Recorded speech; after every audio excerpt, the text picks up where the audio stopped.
So hello everybody. Today we're going to take a look at this 1/700 scale Japanese Navy destroyer Yukikaze from 1945 from Aoshima. It's going to be a really small kit, but I wanted to have the same scale as the Yamato and stuff. So, which is kind of dumb that the Missouri and the Arizona aren't in 1/700 scale, but. So we have some nice box art here. The rest is in Japanese. I don't really understand any of it. So here we have, I think this is a parts list here. And here's some instructions on assembling the guns and the observation aircraft. There's 4 different kinds you can use. So a pretty simple instruction sheet. We have some Japanese and some English instructions.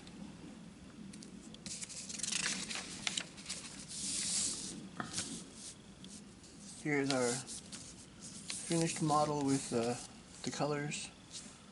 Here's the sprues. We have 3 sprues. The deck comes extra and the hull comes extra on a couple sprues. So first we build the hull together. You have the couple pieces here to hold it together good. Put the deck on.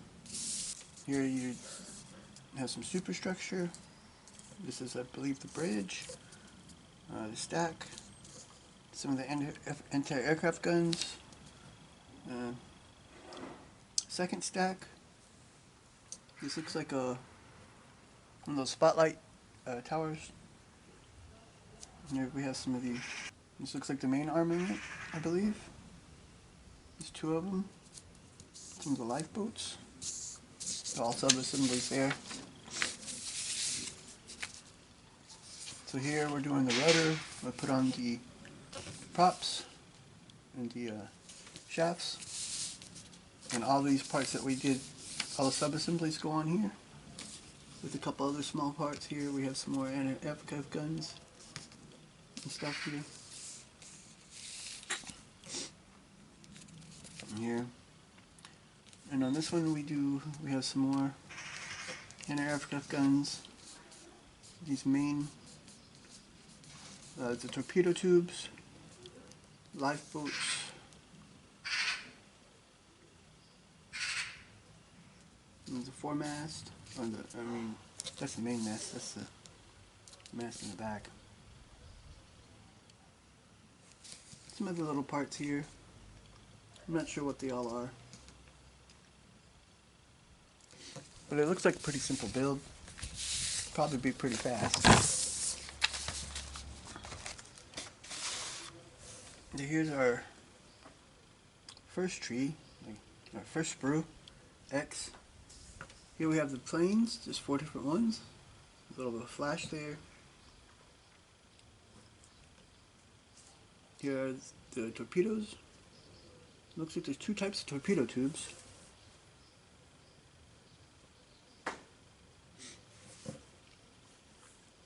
In all there's 7. Here's the turrets, some of the guns, and aircraft guns. The molding looks good. And they have bolts and stuff here on the turrets and the torpedo tubes. The molding looks pretty good actually for such a small ship. Here's all the little boats. So here we go with the bottom of the hull.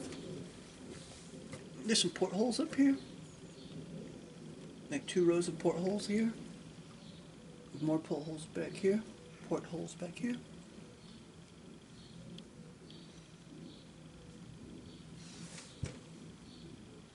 Molding looks pretty good. It's not these really thick holes like we sometimes get by Revell and stuff. Looks pretty nice. Now the second half is pretty much the same. And this is where the anchor goes.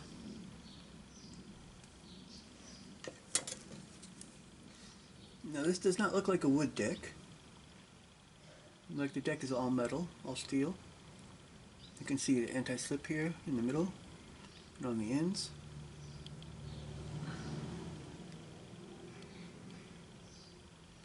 I think it would be a good idea to paint this up first before you put anything on it. So here we have a small tree, we have our masts. Looks pretty nice actually.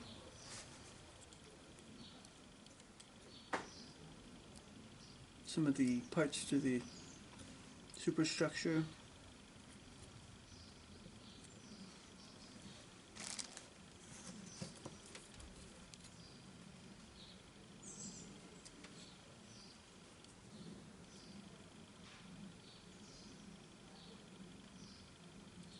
So here we have some more turrets.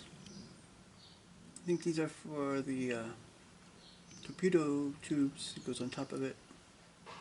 Maybe. More mast parts here.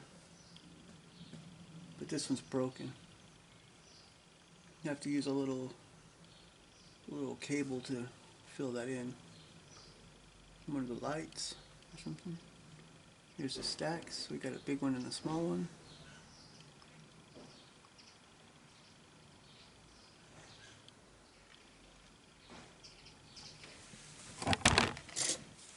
Here's the last one. We have the propeller shafts, these propellers, and the stand, and the rudder. For such a small ship, it looks pretty nice. It looks like everything's there. It should be there. So I think for such a small model kit, it looks pretty good. I'll take a look and see if there's any additions we can make to it. Maybe a little photo etch or something that can go with it. But I think it'll turn out pretty good. It's going to be small though, so it's not going to be a whole lot of detail. It's about as big as my hand, or as long. So thanks for watching. Please like and subscribe, and join me next time we'll take a look at this. When we're going to be looking at this M10 tank destroyer from AFV Club in 135 scale. Until then, bye.